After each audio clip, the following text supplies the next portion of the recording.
예수님의 이 복음사역, 이 예수님의 복음사역이 막 번창해지니까 이 헤롯은 예수님이 죽은 세례 요한이 나타나가지고 이와 같이 하는 것이다 하는 그런 두려움을 가지고 있었던 바로 그런 때입니다. 그때 이제 세례 요한이 그가 죽은 자 가운데서 살아났다 이렇게 이야기를 하는 겁니다.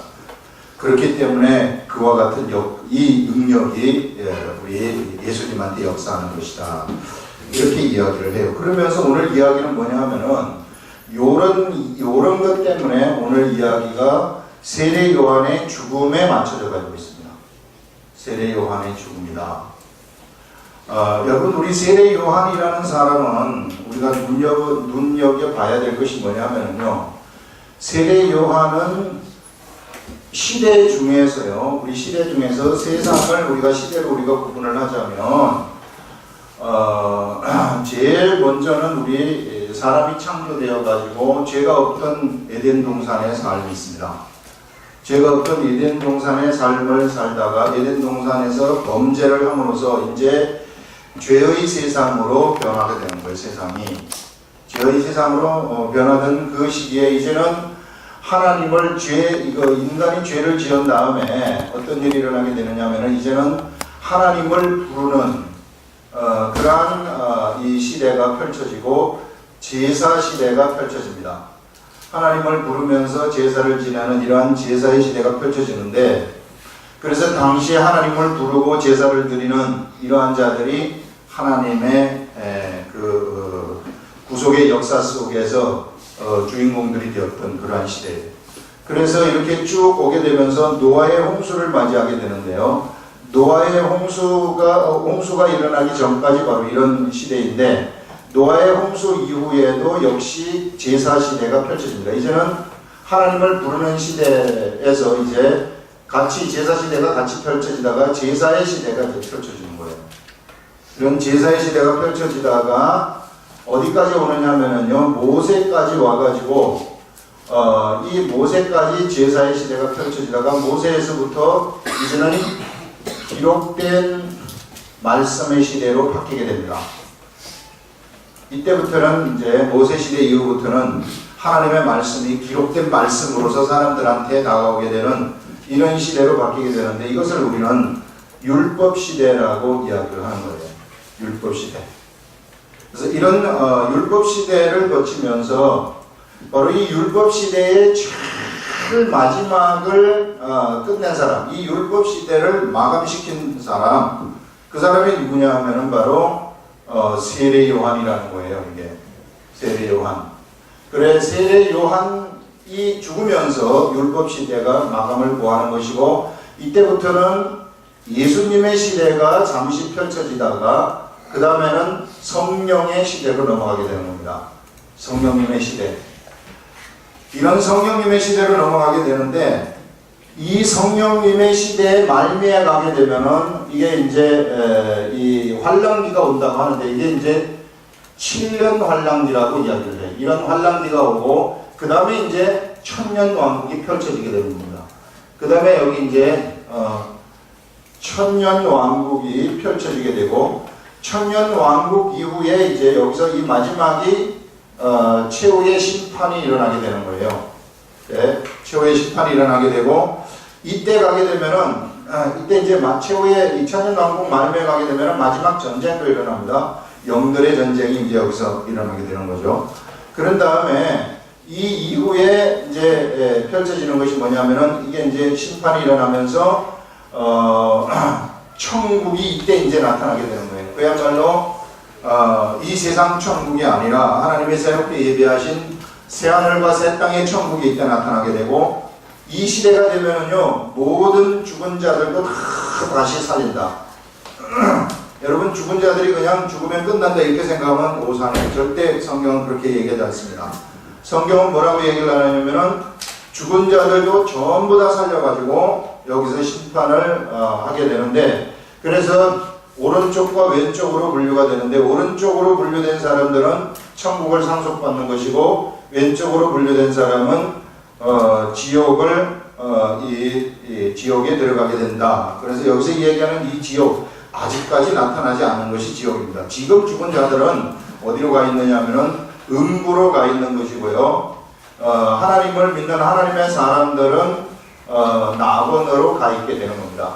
천국이 아니라 낙원이라는 것이고, 지금 죽은 자들은 음부로 가서 대기하는 중에, 대기를 했다가 때가 되면은 하나님이 다 살리시는데, 죽은 자들, 여기 지금 예수 그리스도를 믿고 죽은 자들은 1차 부활에 참여를 하게 된다고 하는데요. 그때가 언제냐면은 천년 왕국이 시작하는 이때에 예수님의 재림이 일어나게 되고, 예수님이 재림이 일어나면서 이 시대, 여기 때에 이제 예수 그리스도를 믿고 죽었던 모든 사람들이 그때 1차 부활에 참여하게 되는 겁니다. 1차 부활. 그래서 이 1차 부활에 참여하는 자들은 복이 있다. 그렇게 성경은 이야기를 하는 거예요. 이게 성경에서 이야기하는 전체적인 시대입니다. 앞으로 시대가 이렇게 흘러갈 것이다. 그럼 우리는 지금 어디쯤 와 있는가? 그것은 성령의 시대에 거의 막바지에 와 있다. 이렇게들 지금 이야기를 하고 있어요. 이제 문만 열면은 새로운 시대 속으로 우리가 들어가는 이러한 시점에 우리들이 와 있다 하는 것을 이야기를 합니다. 그래서요, 지금 이런 시대가 쭉 펼쳐지고 있는 거예요. 지금 우리가 성경을 볼 때에는 어떤 관점에서 봐야 되느냐면 바로 이런 관점에서 성경을 봐야 된다는 겁니다. 오늘 우리 여기에 나오는 세례 요한의 이야기, 세례 요한이요 정말 허무하게 죽었어요. 어떻게 해서 허무하게 죽었느냐 하면은 세례 요한을 누가 고발하느냐, 세례 요한이 누구를 고발하느냐 하면은 헤롯을 고발해요.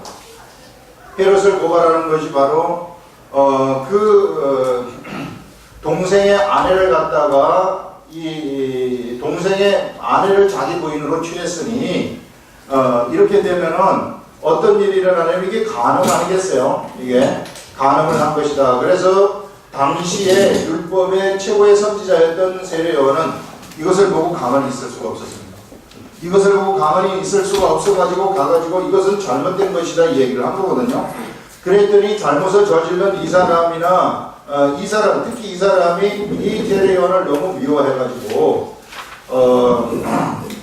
이때에 이제 헤롯의 생일이 나와가지고 이 딸인 헤로디아가 있는데 이 헤로디아가 춤을 추는 겁니다.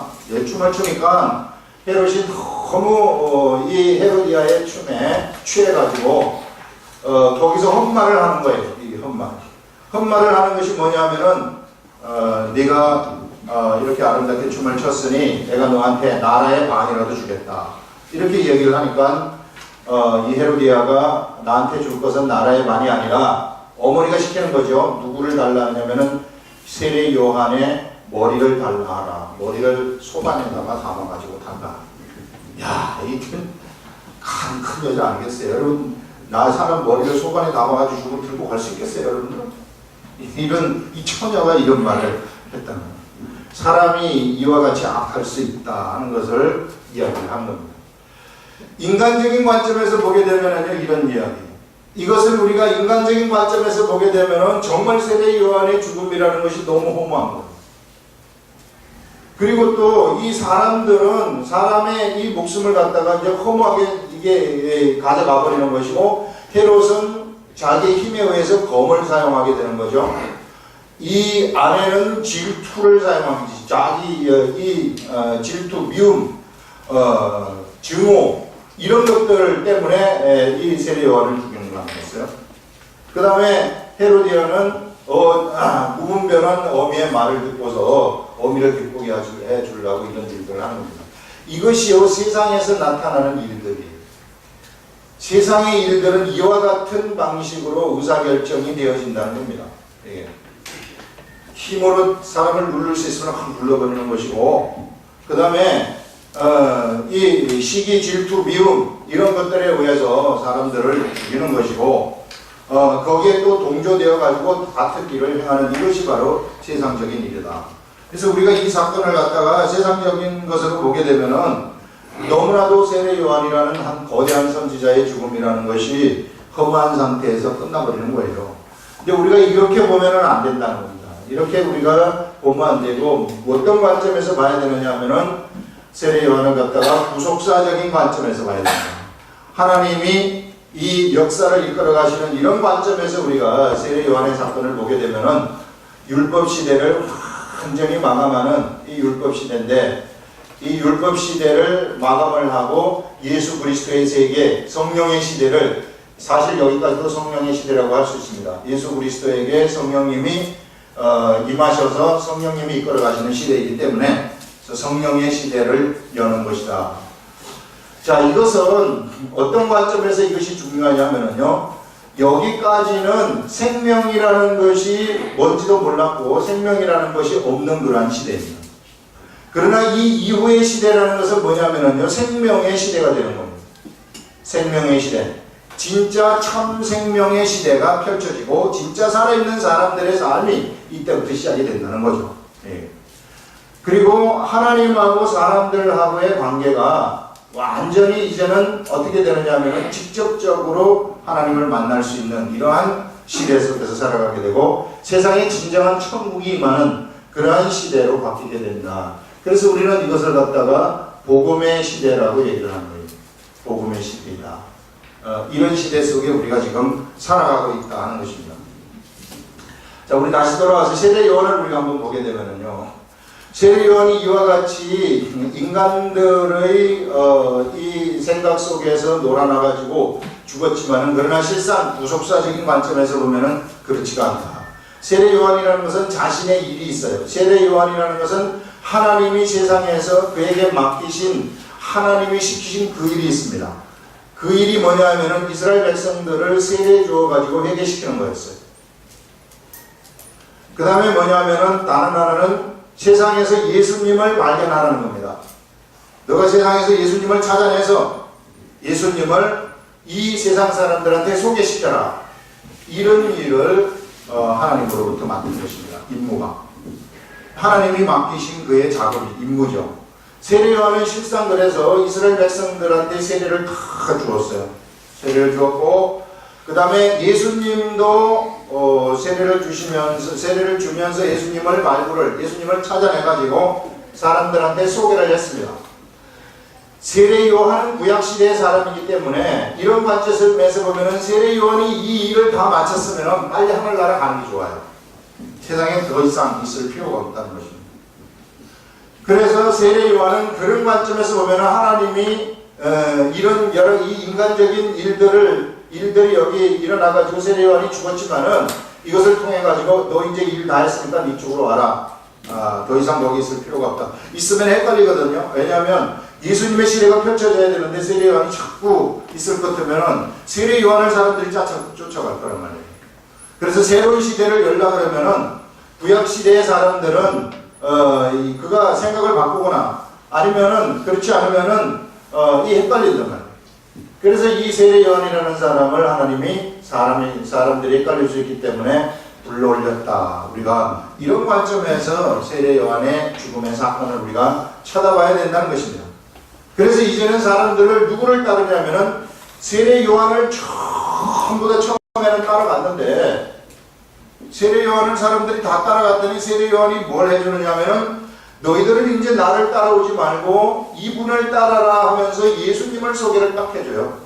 이제부터는 이분을 따라야만 된다. 나는 그의 신들매 풀기도 감당하지 못한다. 나는 너희들한테 지금 물로 세례를 주지만은 이후에 오시는 이분, 우리 이 예수님은 바로 성령으로 세례를 주실 분이다. 이렇게 불과 이 성령으로 세례를 준다. 이렇게 이야기를 하고 있는 것입니다. 그래서요, 예수님을 소개를 시켜줬어요. 그러면은 자기 임무가 다 끝난 거예요. 자기 임무가 끝났기 때문에 더 이상 거기 있을 필요가 없습니다. 그래서 하늘나라를 하나님이 즉각적으로 그냥 바로 마감을 하는 거죠. 시대를 마감하는 것이 뭐 끈적끈적 되지 않습니다. 그냥 단칼에 탁 마감을 해버립니다. 단칼에 마감을 하면서 예수님의 시대로 딱 들어가게 되는 거예요. 그래서 그때부터는 사람들이 세례 요한을 따랐던 그 모든 사람들이 이제는 예수님을 따르는 이러한 시대로 바뀌게 됐다 하는 것들을 우리가 이야기를 할 수 있는 것입니다.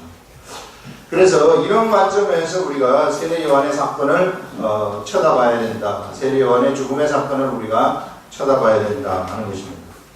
근데 이제 우리 세례 요한의 이 죽음의 이야기를 우리가 한번 보게 되면은 여기서 세상 사람들이 의사결정하는 방법이 있어요. 세상 사람들이 의사결정하는 방법은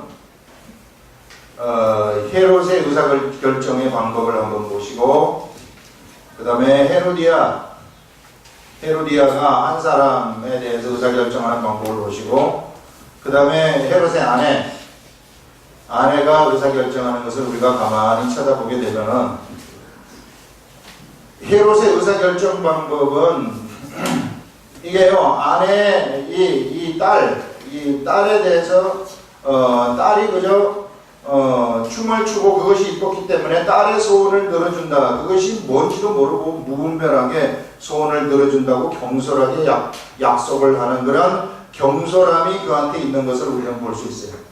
그런 다음에 그를 죽이는 힘을 그가 가지고 있었는데, 이 힘이 뭐냐면은 검이라는 것인데, 검을 사용해 가지고 그냥 세례 요한을 죽여버리는 겁니다.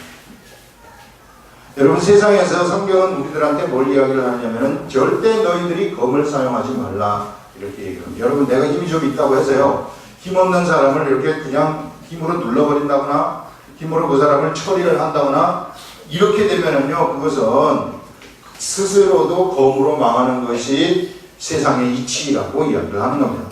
그래서 하나님의 사람들은 어떻게 해서든지 검을 사용하면 안 돼요. 이게 권력을 사용한다는 것이고 힘을 사용하는 거거든요. 우리 자녀들한테도 어머니 아버지들이 권력이나 힘을 확 사용하면 안 됩니다. 내가 힘이 있다 그래가지고 이게 이런 힘을 사용하는 거, 이런 것들은 굉장히 세상적인 방법이라는 거예요. 헤롯의 아내를 보면은 이게 이 미움이죠. 미움에 대해서 그의 죄를 고발하기 때문에 미움이 생겨가지고 그가 의사결정을 하는 것을 볼 수 있고, 헤로디아는 어미의 말을 갖다가 듣고서 그것이 죄인지도 모르고 그것이 얼마나 잘못된 의사결정인지도 모르고 그냥 그대로 따라가는 거예요. 그래가지고 세례 요한을 죽이는 이런 결과가 나타나게 된 것인데, 이것이 세상 사람들이 자기 자신의 삶을 살아가는 방법이에요. 이 세상의 판단 기준입니다. 세상의 사람들은 판단 기준이 언제나 자기중심적이라는 거예요. 언제나 자기중심적이다.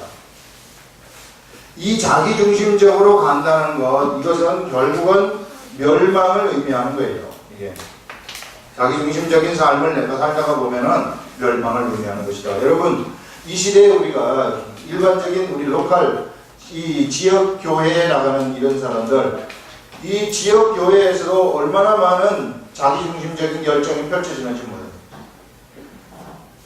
만약에 이런 지역교회에서 자기중심적인 의사결정이 펼쳐진다면, 그래서 이제 뭐 다수결의 원칙도, 왜냐하면 결정이 안 나니까 다수결의 원칙을 막 쓰는 거죠.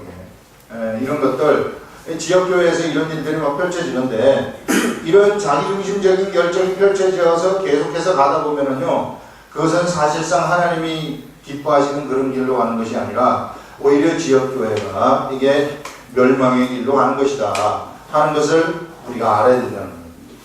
교회에서 자기중심적인 의사결정이 펼쳐진다는 것은 그 교회 속에 세상이라는 것이 나타나게 된 거라는 말이에요. 예. 세상의 권력이 나타나게 되는 것이고, 세상의 돈, 세상의 명예 막 이런 것들이 교회 내에, 교회는 이 세상 내에 천국이라는 교회가 있는데, 이 교회라는 또 천국 내에 또 세상이라는 것이 있게 되어버리는 이런 기맥힌 일들이 펼쳐지는 거죠. 예. 그래서 우리가 언제나 이 하나님의 교회, 하나님의 나라는 무엇에 의해서 의사결정이 돼야 되느냐 하면은 이게 하나님의 뜻이에요. 하나님의 뜻인데 이게 어디로부터 나오느냐? 성경으로부터 나오는 것입니다. 이것을 보고 의사결정을 해야 되는데, 누구나 다 하나님의 뜻을 다 찾죠. 이것은 하나님의 다 그렇게 자기 중심적이면서도 전부 다 하나님의 뜻이다. 하나님의 뜻이다. 다 이렇게 얘기한단 말이에요. 이게 이 사람들이 자기 중심적으로 전부 다 하나님의 뜻을, 하나님을 내세워 가지고 의사결정을 할 때 이런 잘못된 의사결정이 나타나는 것이다. 그럼 어떻게 해야 되는가? 진짜 하나님의 뜻이 어떤 것인지를 분별할 줄 알아야 하는 거예요. 이 사람들이 분별하지 못하기 되었기 때문에 자기 생각을 하나님의 뜻으로 착각을 한다. 그래서 우리가 하나님의 뜻을 분별하려고 하면 어떻게 해야 되는가? 하나님의 뜻을 분별을 하기 위해서 나는 어떤 삶을 살아야 되는가? 말씀 속으로 들어가는 길밖에 없습니다. 이 세상 속에 있으면 나는 언제나 자기 중심적이고요. 말씀 속으로 들어가는 거예요. 영의 세계 속으로 내가 들어가라. 영적인 세계, 하나님의 세계 속으로 들어가라. 말씀도 성령님이 가르쳐 주시는 거거든요. 말씀도. 그래서 이런 세계 속으로 우리들한테 들어가는 겁니다. 왜냐하면 사람은요, 영적인 존재예요. 영적 존재다. 사람의 중심도 영이 사람의 중심이에요. 그런데 자꾸 사람의 중심이 육이 되어버리면은 이게 육적인 결정을 하는 거거든요. 내가 영이라고 얘기하는데 하나님은 우리들을 볼 때 우리의 영을 보시는 것이지 우리의 육을 절대 보지 못합니다. 안 보십니다. 우리의 육을 보면은 우리는 하나님 앞에 살아남을 수가 없어요. 언제나 우리의 육을 보게 되면은 모자라는 존재이기 때문에 절대로 하나님 앞에서 살아남을 수도 없고 하나님하고 같이 교제할 수도 없습니다. 우리의 육은. 하나님은 왜 우리들하고 교제를 하면 우리의 영 때문에 교제를 하시는 거예요. 우리의 영이 하나님의 형상에 의해서 만들어졌기 때문에 하나님하고 같은 속성이기 때문에 우리의 영은 너무나도 아름다운 존재이기 때문에 그래서 우리들하고 교제를 하는 것이고 우리가 하나님한테 아버지라고 부르는 것이지 우리의 육 때문이 아니라는 겁니다. 그런데 우리의 육이 살아나가지고 육이 의사결정을 한다. 그는 하나님 보실 때 정말로 무서운 의사결정이 되어버린다는 거예요. 그렇기 때문에 우리들한테 영이 있는데 이 영의 세계, 우리 영의 음성을 우리가 들을 줄 알아야 된다는 거예요. 그러기 위해서는 뭐냐면 내 주변 정리를 좀 해야 된다. 너무 바꾸면 안 돼요. 주변이 너무 복잡해. 하루에 생각할 것이 세상 생각이, 육적인 생각이 100%를 다 차지하고 있다. 100% 육적인 사람이죠. 하루에 생각하는 것이 한번 70%를 육적인 생각을 하고 30%를 한다. 이렇게 구분할 수는 없겠지만은 이제 이렇게 되면은 역시 어디로 육적인 생각을 하고 찾는 거죠. 예. 그래서 이렇게 하지 말고 우리들 영적인 세계로 좀 들어가라. 주변 정리를 좀 해서 널어놓지 말고 여러 가지 세상 일들 널어놓지 말고 하나님한테 좀 집중할 줄 알아라. 이 영의 세계는 하나님의 세계거든요. 영의 세계는 하나님의 세계라는 우리 하나님의 영이시기 때문에 거기에다가 좀 집중을 해라. 그래서 영의 세계를 알 수 있는 최고의 방법은 어떤 것인가? 하나님이 영으로 쓰신 말씀의 세계로 내가 들어가는 거예요.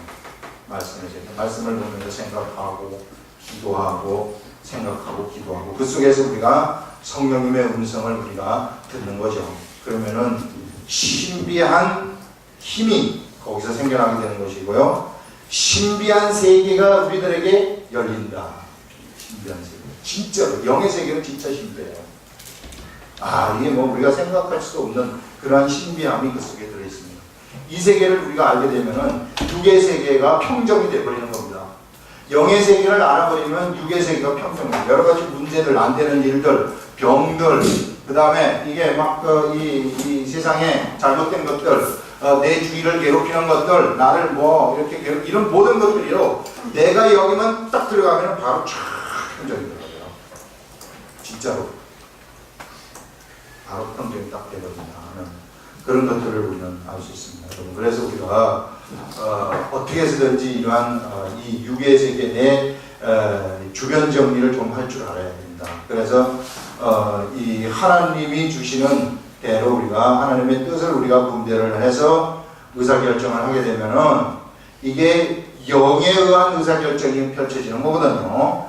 영의 생각이 우리들을 지배를 하게 된다는 거예요. 여러분들 여기 우리 교회에 왜 나왔습니까?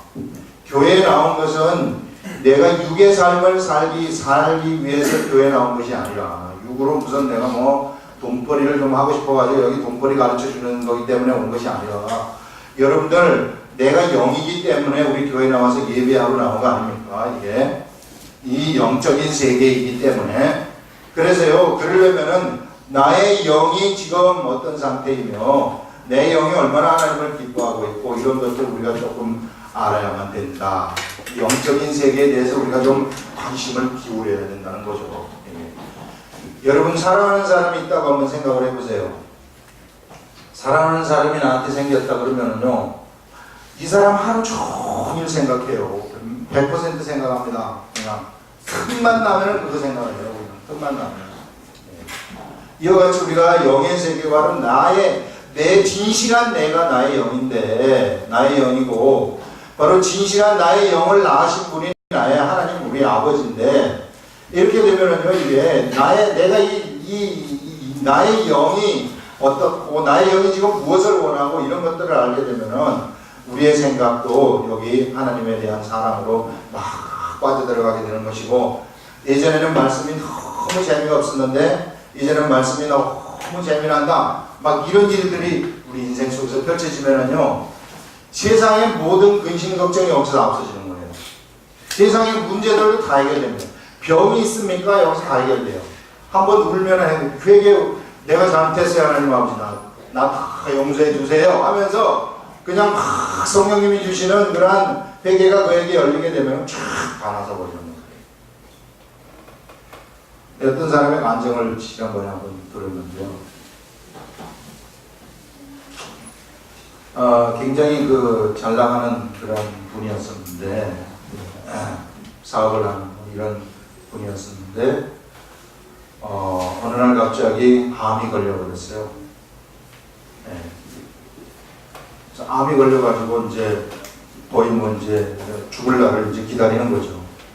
죽을 날을 기다릴 때 이 사람이 가끔 가다가 옆에 있는 개척교회를 나가고 있었는데, 이 개척교회에서 이분이 암이 걸렸다는 이야기를 듣고 수술 날짜를 잡았는데, 수술하러 가기 전에 우리 교회 한번 들려주세요. 해서 이쪽 교회를 들린 거예요. 이쪽 교회에 들려가지고 거기에서 기도를 하는데 같이 거기서 그냥 눈물이 쏟아지더래요. 그래서 한참 울고 나니까, 한참 울고 나서 수술한다고 가니까, 수술하려고 이렇게 검사를 다시 해보니까 암이 싹 없어져 버린 거예요. 싫어.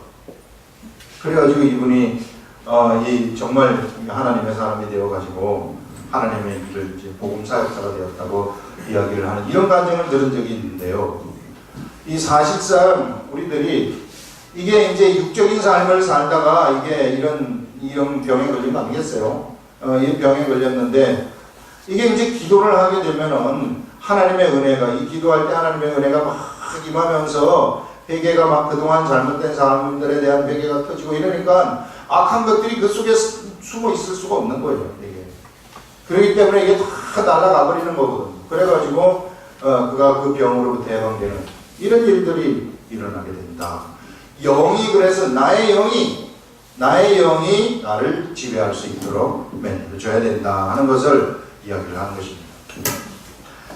자, 그 다음에 우리가 하나 우리 알아야 될 것이 무엇인가 하면은, 여기서 세례 요한이라는 사람은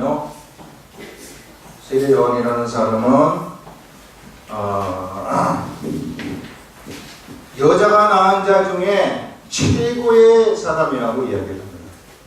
최고의 사람. 여자에게서 태어난 사람들 중에 최고의 사람이다 하는 것은, 지금 세례 요한의 시대까지 수많은 사람들이 하나님의 일에 동참을 했지만, 거기에는 모세도 있고요, 엘리야도 있고요, 그 다음에 아브라함도 있고요, 이런 수많은 사람들이 있었지만은 세례 요한이 제일 크다는 거예요. 왜 도대체 세례 요한이 어떤 관점에서 제일 클까? 세례 요한이 무엇 때문에 제일 큰 자인가? 그것은요, 세례 요한이 맡은 직분 때문입니다. 세례 요한이 맡은 직분이라는 것은 어떤 직분이냐면은 곧바로 예수님 생명을 소개시켜주는 그러한 직분을 세례 요한이 맡았기 때문에, 생명을 소개시키는 직분을 맡았기 때문에 세례 요한이 여자가 낳은 자 중에 최고로 큰 자라고 이야기를 하는 거예요. 여자가 낳은 자는 어떤 자이냐면은 바로 어미 아비로부터 나온 이런 자를 얘기하는 거죠. 그러면 우리들은 누가 낳은 거냐? 이 시대에 예수 그리스도를 믿는 우리들은 누구에 의해서 낳은 거냐? 우리 물론 어머니 아버지로부터 나왔죠. 그러나 우리는 이렇게만 나온 것이 아닙니다. 이렇게만 나온 것이 아니라 이거는 우리 육체가 태어난 것이고 우리의 영이 탄생한 것은, 그래서 우리는 이게 중생이라고 얘기를 하는데요. 이걸 거듭남이라고 얘기를 하는데 다시 태어났다는 거 아니겠어요? 우리는 다시 태어났다. 뭘로 다시 태어났느냐, 무엇이 다시 태어났느냐? 우리의 영이 다시 태어났다는 이야기입니다. 영이 다시 태어났다는 것은 무슨 이야기인가? 그것은 바로 우리가 하나님이 우리들을 낳았다 이렇게 얘기를 하는 거예요. 그래서 우리는 하나님을 아버지라고 이야기를 하는 거예요. 육의 아버지는 어머니 아버지가 나를 태어나게 낳았으면 나는 아들이 되는 것이고, 우리 아버지가 하나님을 아버지라고 부르거든 나는 하나님을 할아버지라고 불러야죠. 왜? 아버지에 의해서 나왔기 때문에 하나님은 할아버지 이렇게 불러요 우리가? 그거 아니잖아요. 이건 육적인 관점이라는 얘기입니다. 우리는 영적인 관점에서 우리가 하나님이 나를 직접 낳았어요. 그래서 나의 영은, 여러분들의 영, 저의 영, 이 모두가 다 하나님이 직접 놓은 겁니다. 그 하나님의 아들이에요. 예. 하나님의 아들이기 때문에 우리가 아들된 신분, 아들된 의식을, 자녀된 신분, 자녀된 의식을 가져야 돼요.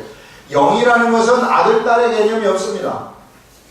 육이라는 것은 아들, 딸의 개념이 있어요. 그래서 우리가 아들, 딸 이렇게 구분을 하지만, 그러나 영이라는 것은 아들과 딸이라는 그런 남자, 여자의 구분이 없어요. 구분이 없기 때문에 그냥 아들 하면은 자녀가 되는 거예요.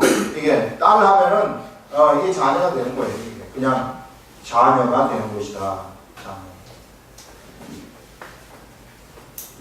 우리가 예수님의 신부라고 얘기를 하는데, 여러분 남자분들, 여러분들은 신부에 감이 있어요? 여자분들은 신부가 되어봤기 때문에 이 되어본 사람들은 신부가 이런 거구나 하는 것을 알지만, 우리 남자들은 몰라요. 신부. 예수님이 신랑이고 우리는 신부라고 하는데 신부가 뭔가 감이 하나도 안 오는 거예요. 왜 신부라고 하느냐? 신부.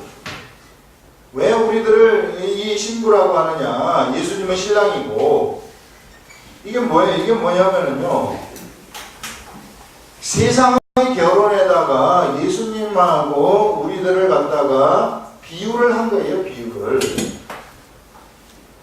세상의 신부라는 것은 남녀 간의 관계 속인데, 이거는 영적 관점에서 이야기해요. 영적 관점에서. 영적 관점에서는 남녀가 없어요. 그런데 예수님하고 우리의 관계를 설명을 하려고 하다 보니까 좀 정확하게 좀 영적인 이것을 갖다가 어떻게 하면 좀 잘 설명해 줄 수 있을까? 그래서 예수님은 신랑이라고 한 것이고 신부라고 한 것입니다. 신랑과 신부의 무엇을 이야기하느냐 하면은, 이건 신랑과 신부가 결혼을 하고요. 결혼을 하게 되면 어떤 일이 생기게 되느냐 하면은 의식이 하나가 딱 되어버려요. 의식이 하나. 신랑과 신부는 하나가 되어버린다는 겁니다. 예수님하고 우리가 신랑과 신부라는 의미는 뭐냐면 바로 하나의 의식이다, 그런 얘기예요. 하나. 따로따로 떨어져가지고 생각하고 뭐하고 이런 게 아니라 이제는 예수님하고 나는 동일체구나. 부부가 하나인 것처럼. 그래서 같이 가정을 꾸리면서 같은 집에서 매일같이 같이 먹고 사는 거 아니겠어요? 그런 의식이라는 거예요. 예수님하고 우리가 같이 사는 것이, 우리가 신부라는 것은 바로 그런 의미이다. 그런 관점을 우리가 알아라, 그런 얘기죠. 그래서 우리들은 어떻게 태어났는가? 우리는 영이 태어난 것인데 하나님에 의해서 난 자들이, 우리는 여자에게서 난 자들이 아닙니다. 그러나 세례 요한은 여자에게서 난 자라는 얘기예요. 아브라함, 엘리야, 모세 다 여자에게서 난 자라는 겁니다. 그래서 이 사람들이 누구를 바라보고 왔느냐 하면 예수님을 그렇게 바라봤던 사람들이 구약시대 사람들이에요. 우리는 직접적인 하나님의 아들들인 반면에 이 사람들은 다 종들이에요. 종들. 우리하고 신분이 틀립니다. 구약시대의 엘리야 거대하죠. 구약시대의 모세 엄청나죠. 그러나 우리는 하나님의 아들이고 이들인 반면 그들은 이게 하나님이 우리를 직접 낳은 자들인 반면에 그들은 종이랍니다. 그것이 틀리다는 거예요. 그래서 우리들은 바로 뭐냐면은 여자가 낳은 자가 아니라 하나님으로부터 나온 그러한 자들이라 하는 그런 의식을 여러분들이 반드시 가져야만 된다는 거예요. 이게 지금부터는 나는 하나님의 사람이고 하늘로부터 나온 자이다. 그래서 나는 세상에서 그래서 하나님의 일을 하는 겁니다. 우리들이 하나님 좋아가지고 하나님 사랑해가지고 그래서 하나님의 일을 하는 거예요. 그래서 그런 일을 할 때 우리들에게서 어마어마한 기사와 능력들이 막 나타나게 되는 거죠. 그것을 여기서 이야기를 하고 있는 것입니다. 그래서 바로 이 여자가 낳은 자 중에는 최고다 하는 것은 바로 생명을 소개시켜주는 이런 일들. 그것이 뭐냐면 바로 예수님 소개거든요.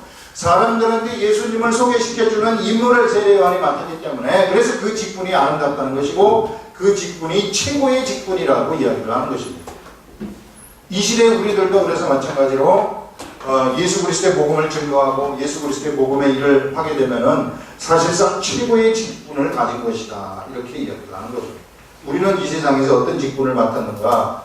우리들도 똑같이 이 생명을 사람들한테 알지 못하는 사람들한테 생명을 소개시켜주는 직분을 우리들이 맡았다는 거예요. 그래서 실상은 구약시대의 최고의 직분을 맡은 사람이 세례 요한이었듯이 이 시대 우리들도 최고의 직분을 맡은 자들이라는 겁니다.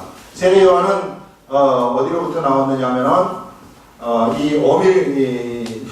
이 여자로부터 나온 자이지만 그러나 우리들은 하나님으로부터 나온 자로서 최고의 직분을 세상에서 받은 자들이 바로 우리들이다. 그래서 이런 것을 생각을 하시고 최고의 삶을 우리들이 살아갈 수 있는 준비가요 다 되어 있다는 거예요. 우리가 영적인 그러한 엄청난 세계 속에도 들어갈 수 있는 그런 준비가 다 되어 있는데 내 마음만 바꾸게 되면은 그러면은 나는 그러한 세계 속에서 들어가가지고 진짜 세상을 날아갈 수 있다는 것입니다.